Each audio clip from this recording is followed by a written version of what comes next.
Let's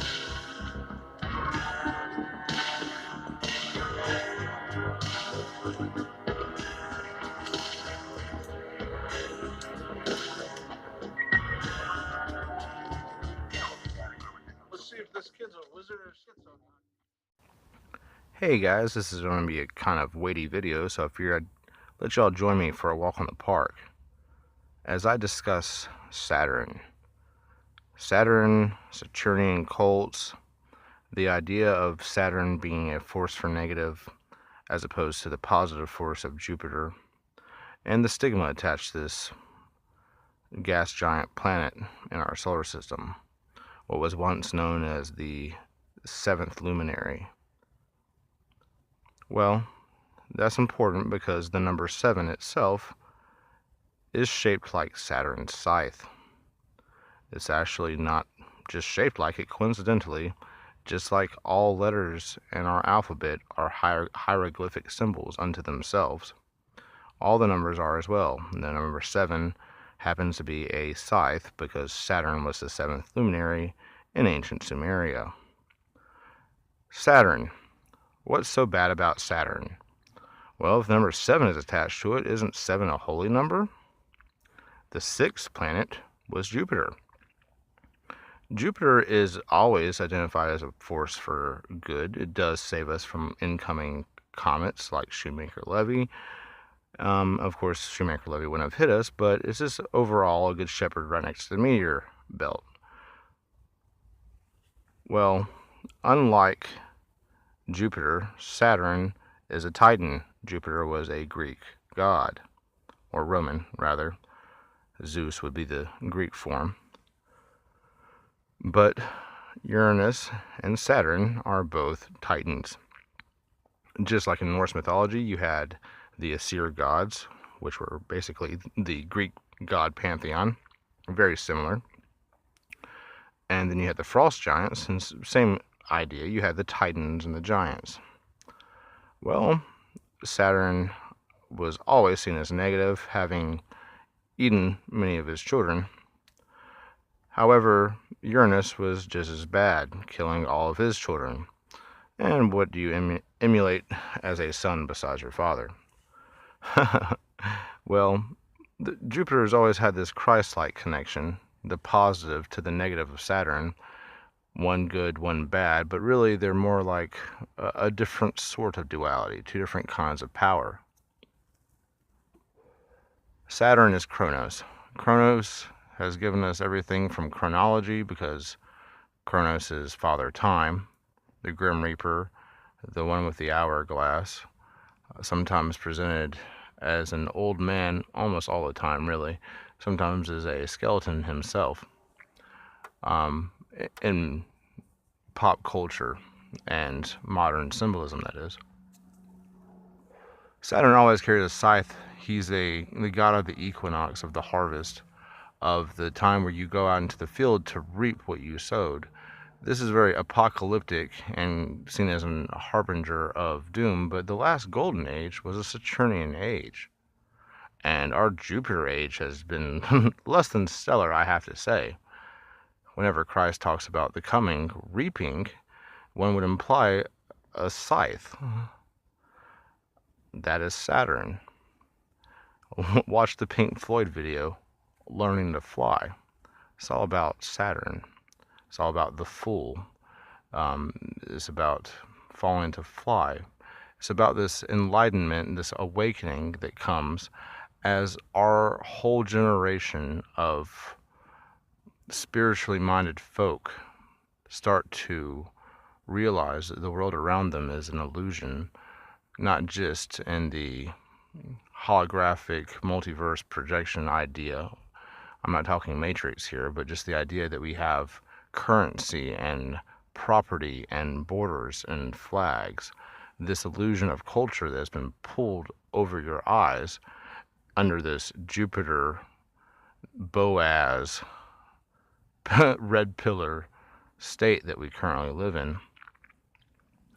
I've never been one to conform, and I've never been one to pick the winner. I typically go for the underdog. Sometimes I get surprised. But Jupiter has been associated with things like Christ because of the red spot on its side, just like Christ was wounded on his side with his spear. But at the same time, there's very, very many allusions to Saturn in the Bible. Obviously, the Hebrew faith and Islam have very many connections to this planet, considering the black cube representation in the Kaaba in Saudi Arabia, which you're not even allowed to go see unless you're a Muslim. The black cube represents the hypercube. It's a three-dimensional representation of a fourth-dimensional spatial object. And in the two dimensions of a flat surface, like Saturn's North Pole, even though it is a parabola, Saturn's North Pole is laid out like a hexagon. Hexagram, of course, is a Star of David, a representation of the Tetragrammaton or the Merkaba, which is a vehicle of ascension as well as a stargate of sorts, a transit between two different dimensions or universes, states of being, if you believe Kabbalah is just a mystical conscience type thing, but something more than that if you believe in the multiverse theory of quantum reality. Saturn, in that way, just as there is no good and no bad, there exists only this middle path whenever you reach it mentally. Saturn is not a negative force, but a counter to the positive force. Just as you have the positive idea of life, life being something that we inspire and hope continues on planet Earth, and something that we nurture and seek to make grow, for some reason we have this negative stigma attached to death, which is just as natural, just a state of transition between states of being, is just as natural as birth. And yet we have this horrible fear of it, this stigma against it. Father Time waits for none. Chronos is where we get chronicles, chronology. It is a telling of a life, of a set of time laid out in a pattern. It is a whole story, a completion, a reaping of what you sowed, a getting of what you planted. Really, you can only get back what you put in. And I fear that a lot of people are so afraid to die because they realize they put so little into the life they lived. If you live to the fullest, live every day like it's your last, then you don't fear death. And whenever death finds you, you're already dead. See, this generation of awakening, this generation infinity, perhaps 5 million like the Georgia Guidestone says, perhaps 144,000 like the Bible says. I don't know how many are out there, but there's a group, a collective of people, and they're awakening to this new age that is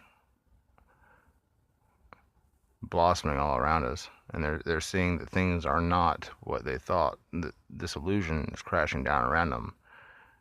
And me not being one to pick Jupiter, I started to look at Saturn and all these cults that have Saturnian roots, and wondering just how negative all this really is.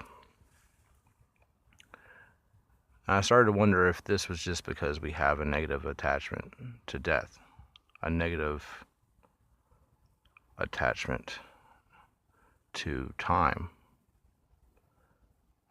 But once you hit this state of awakening, this generation of infinity, you realize that there is no time, that the acorn, if it is ever to be planted and become an oak ever, then it already is that oak tree.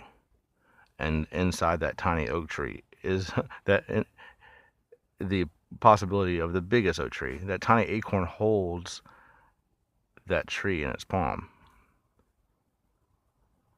Time doesn't exist. Either does death.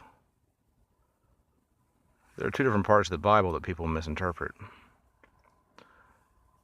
A lot of people use this to lose their faith in seminary. The line that says, and this is Jesus talking, by the way, no one will taste death until the coming of the next age. That, of course, wasn't at all the case. People have died physically. But what he was saying was, no one will die to the reincarnation process until the coming of the next Buddha.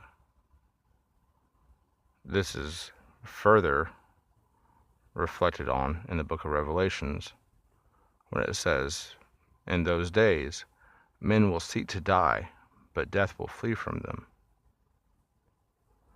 Of course, if I were to shoot myself in the head right now, I would die. People don't realize that the death they're talking about is the reincarnation process. People will seek to end the reincarnation process, the death to rebirth. However, death will flee from them. They will not be able to escape the reincarnation process. There are a lot of tired souls on planet Earth right now who have lived many lives. And we're starting to realize that death is not as bad as we were told it was. It's not something to be hidden. It's not something to stigmatize, to hate. It's a transition at the beginning of an adventure that should be looked forward to. I've often said that enlightenment is making fun of the man operating the guillotine before you get your head chopped off. Asking them to clean the blade for hygiene purposes, for instance. Making a joke in a concentration camp. That is enlightenment. And then we are in the biggest concentration camp. Is planet Earth's Van Allen radiation belt. We are forever trapped by ourselves until we choose to let go, to no longer be trapped. It's something hard to accept that really you're your own warden in a prison of your own choosing. And of course, prison isn't all that bad. A lot of people going to regular prisons in America get so acclimated to prison life, whenever they get out, they start thinking about it to the point where they basically just do a crime to get back into the prison. The system is all they know. Same thing happens to you whenever you die. You get thrust back into the prison because it's all you ever knew. You're scared to leave it.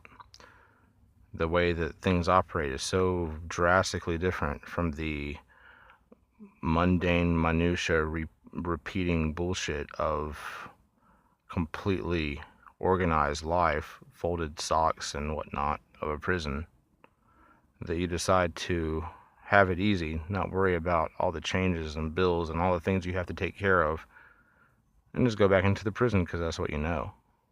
That's how people reincarnate. Now, I'm under the impression that I think this is a thought that I created. This may be unique in theologies. I'm not sure if there's a philosophy out here that represents what I'm about to say, but I believe that the reincarnation process isn't something that just is a transfer of a spirit into one body. The Mayan calendar talked about time being sped up during this period. And of course, we can all tell that time hasn't sped up. We're still rotating around the sun at the same rate. Our clocks aren't drastically off. So we know that time hasn't sped up.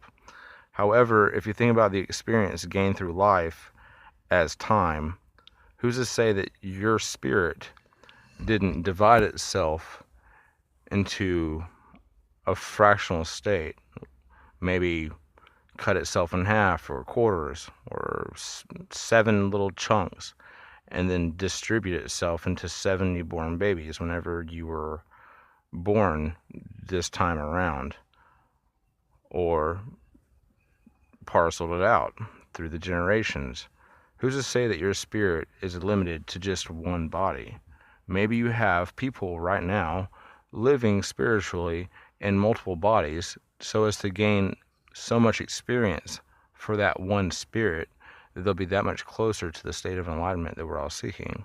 Because experience does ignite the spirit, turn on a spiritual fusion of sorts, just like the brown dwarfs Saturn and Jupiter have almost enough hydrogen and helium to self-ignite and become stars. You have to gain experience through life to become an enlightened being, to turn on your spiritual stellar fusion and become a being that brings light to the world, commonly known as a Buddha or a Bodhisattva, someone who returns to society to bring light to the darkened people. In fact, guru means dispeller of darkness, because you're bringing light, because you have turned on your spiritual fusion. And who's to say that your spirit, like I said, is limited to just one body? If you had multiple bodies out there bringing experiences back to the spirit, enlightenment would happen that much faster. The process of enlightenment is upon death, upon leaving your physical vessel, your brain and your body can no longer lie to your spirit about anything, about any of its previous sins. You look at yourself honestly. You judge yourself honestly. You say, hey, did I do it right this time? You look back at all your previous attempts and you decide whether or not it was good enough, or if you want to give it one more go around the rat race. So that's what people do. They give it one more go around the rat race. Often we have more than one rat race going on at a time per player in the game. I don't think people realize that yet. That's why sometimes you get flashes of places that seem to be modern but aren't local. This appears a lot in dreams, in those who are empathetic or willing to close their mind to the world around them and open up to another world. Sometimes you peek in.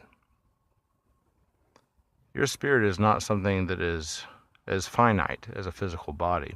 Hell, your body isn't as finite as you think it is. You are connected to a vast network, a conscious hive mind of human interaction, a 100 monkey matrix of conscious reality. You can influence it just like you can anything else.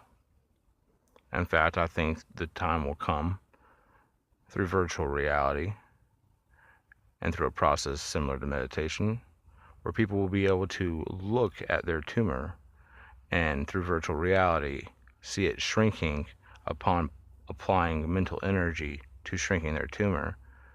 And this will be used to help shrink tumors after chemotherapy. Mind over matter is a powerful thing. And you have to realize that these cults, these religions that have this negative mindset attached to the planet Saturn, or at least projecting that negative appearance to pop culture, these people realize that the duality of Saturn and Jupiter is false, just like every other duality is. That the true path is the middle path. It's not positive or negative, it's this state of being that is neutral and parallel. You need to realize that just because you were told something was bad doesn't mean it was bad. Serpents aren't evil. Moses lifted up a serpent on a cross in the desert to save the people of Israel from sickness and certain death. The serpent is a reflection of the Kundalini. It's not a reflection of Satan. And what is Satan? The word Satan. People say, oh, that's attached to Saturn too. Correct. Satan means enemy, adversary. This is a juxtaposition to Jupiter. Of course, Saturn is seen as the adversary. But isn't Satan also called Lucifer, the light bringer? Why is it the last golden age was the age of Saturn, not an age of Jupiter, like our current age? Why is it that the scythe of Saturn, which people have already said for at least 100 years, they look forward to the coming reaping, the second coming of Christ, when he comes to cut down the wheat and throw the tares to the fire. This is a process that is Saturnian, people. This is the end of an age, and the end is the beginning of a new age. See, this is all happening in your consciousness, this is all happening mentally, but at the same time, it's happening on a planetary level. We're coming to realize that what we were told was negative was not negative. And just like the Mayans said once again, at the end of this age, the old demons are going to become the new gods, and the old gods are going to become the new demons. Just like the word Deva means a enlightened, well, not enlightened, but an angelic being, and that's where we get the word divine from. It's also where we get the word devil from, because the Zoroastrians and the other Persian cults didn't like the Vedic cults in India, and they used their gods as their demons. Things are not as cut and dry as you think. Stop calling everything satanic. If you're calling it satanic, this means you just don't. It's just your enemy. And why is anything that you haven't thoroughly researched your enemy? If you're making things your enemy that you do not understand, how are you any better than those people out there who just hate Muslims or hate gay people? It's ridiculous. Saturn is a necessary part of life. It's a necessary part of your brain. The creative aspects, the hanged man. Saturn's always seen as upside down because of its poles. It's just seeing the world inverted. And I'm going to tell you right now that a true Saturnian realizes that death, aka, Father Time, the Grim Reaper, death is something that you can experience before you physically die. In fact, the Gnostics call the process of awakening your second death. That's because the first time they consider you dying is whenever you die to your life in the womb and become born again into our society. And thus your second death is realizing that society is just an illusion and everything you saw was bullshit, and you experience a new life on the other side of the veil where you can see things clearly for what they are. You realize everything is a game. Literally a game.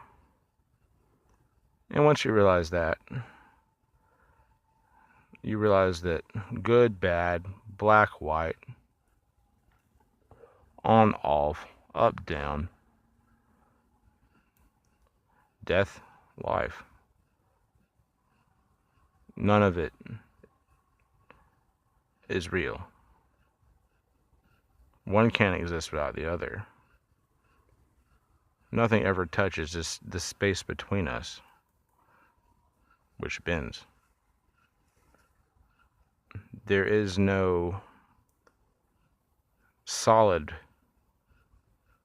anything. On one side you have a white 6 with a black dot in it. The other side you have a black 9 with a white dot in it. Yeah, the idea of Saturn becoming ignited, becoming a star, was first popularized by 2010, the year they make contact, the sequel to 2001, A Space Odyssey.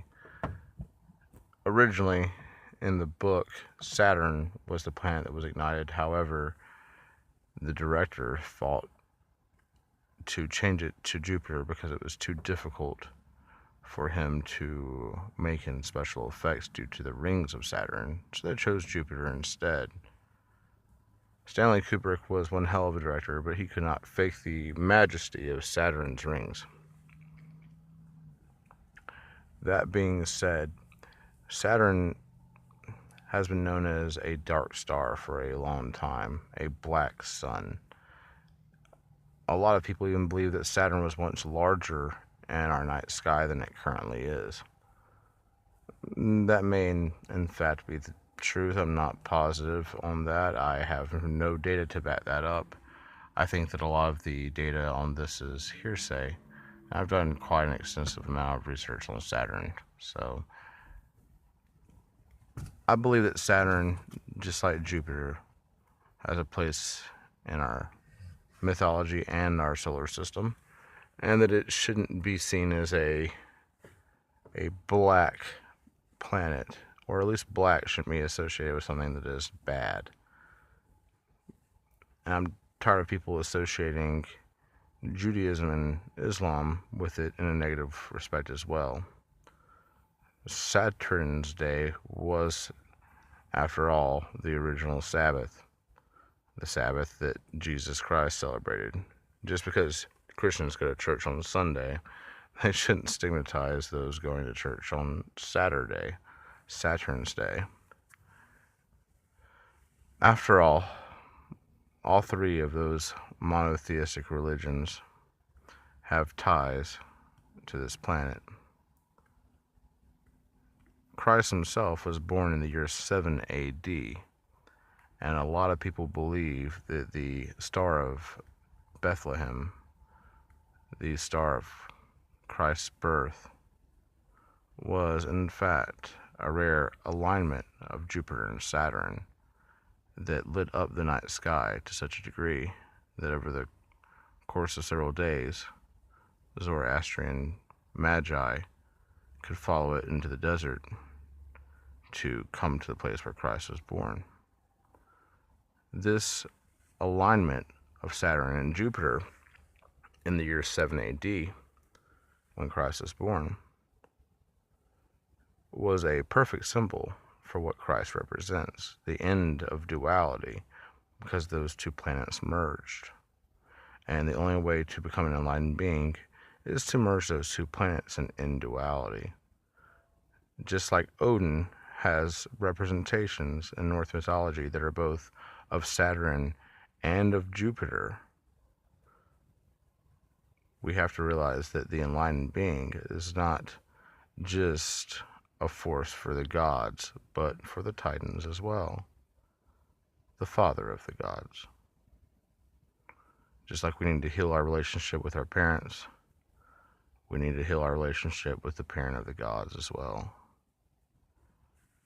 Saturn is not a negative force any more than Jupiter is a negative force. Negative and positive, proton, electron. Really, what we're seeking is this middle path neutron. So, next time you see Pan or any other association with Pan, remember that the horned god, who was the partner of Saturn, was not just the devil just because he has goat legs and horns. He was seen as a god of fertility and happiness and music and love. Lust, yes. But he fought around Bacchus. He enjoyed himself. And Pan is one of the shepherd moons of, you guessed it, Saturn. And Eris is the sickle holder, who also joins in the harvest of Saturn. You may recognize it as one of the biggest planetoid type objects in the meteor belt. Recently was shown to have lights emitting from it whenever we had a close probe flyby. There's nothing that you've been told that has been remotely 100% of the truth. 100% of the truth is that no one knows 100% of the truth. But hopefully, you guys, after watching this, might have a better understanding of what Saturn is and of its state in this game of enlightenment that you're playing. Its position on the grand chessboard. It's not bad to be black. Black is just as necessary as white.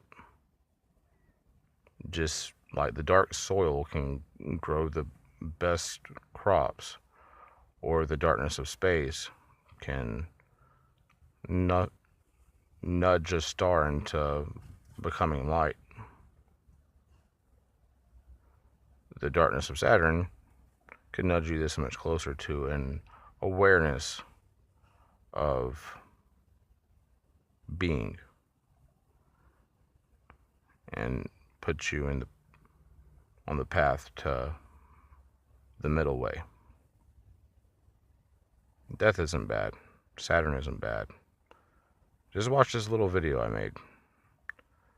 After you watch this little video, coming up in just a second, you tell me if you think that something this beautiful can be evil. And if you think that this planet is evil, I feel sorry for you.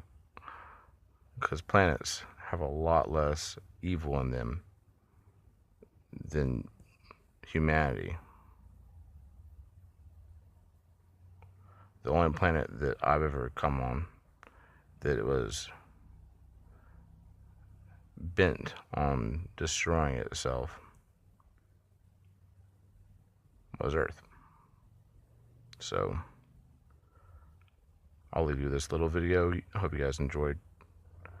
Come back and see me again. Blah, blah, blah. Thanks.